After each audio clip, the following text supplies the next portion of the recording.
Hello and welcome back to Func. I'm Colby Hawk. And I'm Kimberly McKnight. For today's word of the day, sarcophagus. A sarcophagus is a stone coffin most commonly associated with ancient civilizations such as Egypt, Rome, and Greece. The word can be used in sentences such as, an Egyptian mummy is held within the ornate sarcophagus, or the crypt under the abbey church contains the sarcophagus of the monastery's founding abbot. Let's jump right in today and take a look at the weather forecast for the next couple days. We've had a warm start to the week today with a lot of sunny skies, a high of 67 degrees and a low of 36. It looks like it will get even warmer tomorrow with more sunny skies, a high of 73 and a low of 48. Then on Wednesday, it will cool down some, a little bit down to 58 degrees and a low of 48, with overcast skies that are predicted to continue into Thursday, followed with a slightly warmer high of 63 and a low of 47. Enjoy the warm weather this week. So, Kim, it's really nice outside. I did a tour for emissions this morning. It was really awesome. I love it outside this week. What are you going to be doing? Are you going to be going to events, taking a lap around the lake or two? Any kind of plans you have? Any ways you like to relax out in the rays? You know, I'm thinking of something more simple, is just enjoying the sun while I'm walking to the DH. I've been taking a break from there just because it's been so cold and I have earlier morning classes, so yeah. I might go more often this week and this week only.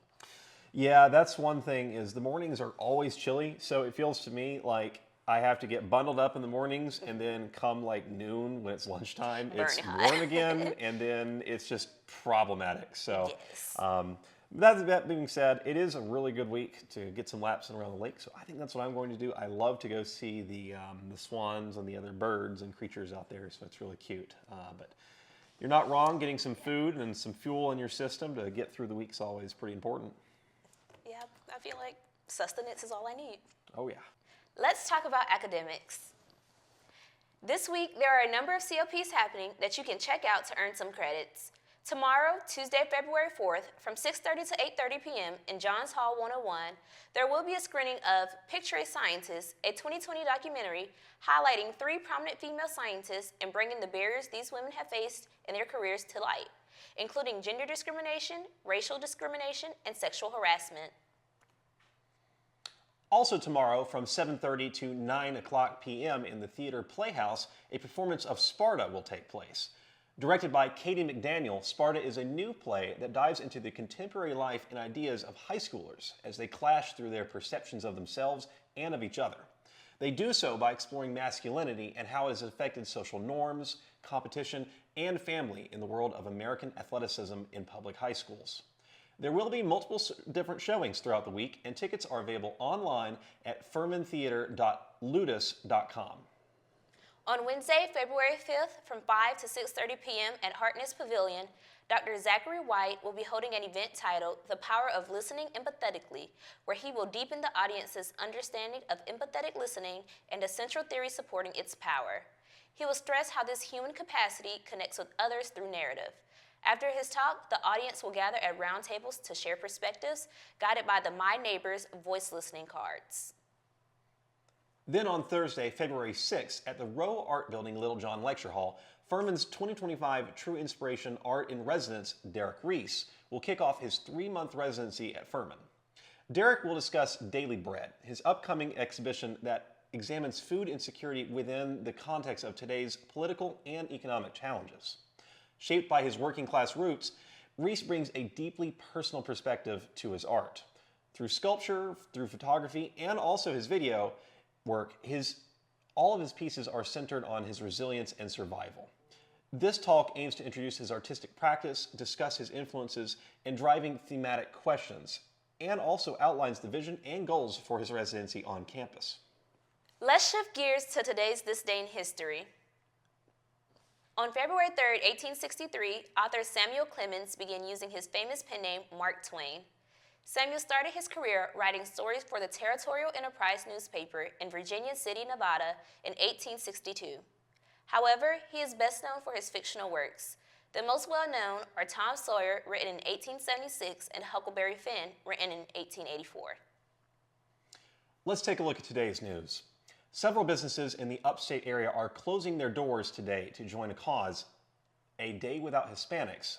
La Unica International Supermarket announced on a post on Facebook that all locations in South Carolina and North Carolina will be closed today, February 3rd. The businesses said that they hope for widespread support and invites all businesses and the Hispanic community to stand with them for the cause. Tacos La Patrona in Inman also posted on Facebook that it will be closed as well, stating that this day serves as a powerful reminder of the contributions and importance of Hispanic voices in our community. We believe standing together to promote understanding and inclusion. Thank you for your support, and we look forward to serving you again soon. A man was arrested following a standoff this past Sunday afternoon in Greenville County. The Greenville County Sheriff's Office responded around 1 p.m. to a home at the 300 block of Blakely Avenue in Piedmont after receiving a tip about 28-year-old Brendan Michael Conway, who had active warrants.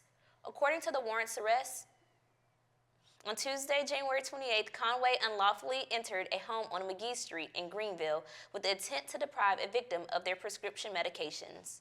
It was reported that the medications taken from the victim were 6 dosages of hydrocodone, 10 dosages of Valium, and 60 dosages of Ativan. The victim also told deputies that Conway allegedly stole a jar of coins valued at $130. On Sunday, officials said Conway knowingly resisted arrest by barricading himself in the Piedmont residence while deputies were attempting to serve the arrest warrant for him. SWAT also responded to the scene to negotiate with the suspect barricaded inside the home. Almost 6 hours later, authorities made entry into the residence and arrested Conway. He was charged with second-degree burglary, petite larceny, theft of a controlled substance, and resisting arrest. Conway was transported to Greenville County Detention Center, where he is currently being held on bond. A man's life took a wild turn after he discovered a massive 525-pound bear lurking beneath his home. A massive bear, known to the locals as either Barry or Victor, found an unusual refuge from the E10 fire by hiding in a crawl space beneath a home in Altadena, California. The bear's extraordinary size made traditional capture methods unfeasible. Homeowner Sami Arbid discovered the bear's presence using a Ring camera. The bear is believed to have sought shelter during the fire, which began over 3 weeks ago in Eaton Canyon. Arvid commented, "I think during the fire he pretty much stayed in there. I think he was scared." The bear's presence also posed a challenge for South California gas crews who were unable to access the gas meters. The California Department of Fish and Wildlife intervened, setting up a trap with an enticing spread of rotisserie chicken, sardines, tomato sauces, apples, and peanut butter. Wildlife officials have since fitted the bear with a GPS collar and have released it into the Angeles National Forest. Meanwhile, Arbit has taken steps to bear-proof his own crawl space. So with the 2025 Grammys in the books, there's been a lot of talk about Jaden Smith's headwear, a literal castle to the event. This is definitely one of the most memorable pieces of headwear this year. If you had to do your own headwear like Jaden's, how would you design yours? Well, I don't know about you, but I think if I wanted to have some Furman spirit, I would put the Furman bell tower on there. With the lake, I would get like a whole landscape scene, maybe put some of the swans or the other birds on there. I think I could have a whole scene on there. What do you think? What would you do? Personally, I'm more simple. I'll probably just stick to feathers and pearls. I'm a simple girl. Well, I don't know. I think we've got to up the level of absurdity. Can you come up with maybe a building or an object? You got to have something to really just bring it together and bring it to the level of what Jaden did. I mean, if you've seen the pictures, I don't know if you've seen the pictures yet, but it's pretty crazy. Yeah, and it was also kind of simple as well. Just straight black, but I'm not that level of artistic. Maybe there's a just deeper symbolism that we don't know yet. I don't really know. I haven't really gotten too much analysis into it yet, but it's pretty strange. Well, anyways, with that, we appreciate you tuning into today's Func episode. If you have any stories, questions, or comments, please email can'tstopthefunk@gmail.com. My name is Colby Hawk. And I'm Kimberly McKnight. Thanks for tuning in, and we'll see you next time.